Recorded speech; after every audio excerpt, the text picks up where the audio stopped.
Mga bro, magandang balita na naman. Noong September 19, 2024, isang major milestone ang naabot para sa 560th Air Base Group matapos mabusbasan at officially ma-turnover ang bagong fixed-wing hangar, TIKAS project, sa Brigadier General Benito Ebuen Air Base, BGBNEAB. Isa itong importanteng hakbang para sa ating Philippine Air Force at, syempre, sa buong bansa.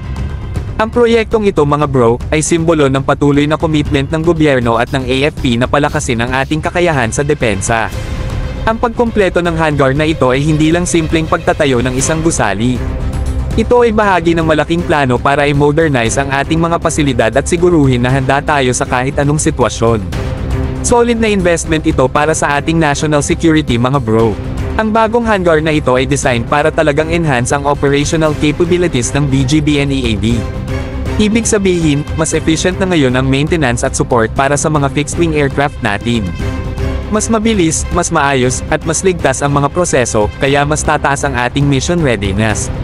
Ito ang klaseng upgrade na kailangan natin para sa modernong Air Force. Siyempre, hindi ito basta-basta lang na hangar. State-of-the-art ang mga pasilidad at equipment dito, ensuring na ang ating mga aircraft ay properly taken care of. Alam naman natin mga bro, na ang aircraft maintenance ay crucial para sa performance ng ating Air Force.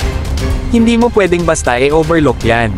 Kaya ang bagong hangar na ito ay parang VIP treatment para sa mga eroplano natin. Pero mga bro, hindi dito nagtatapos ang kwento. Ang TIKAS project ay isa lang sa maraming proyekto under the Horizon 3 Nanograms AFP Modernization Program. Marami pang susunod na improvements, upgrades, at innovations na dadating para palakasin palalo ang ating depensa.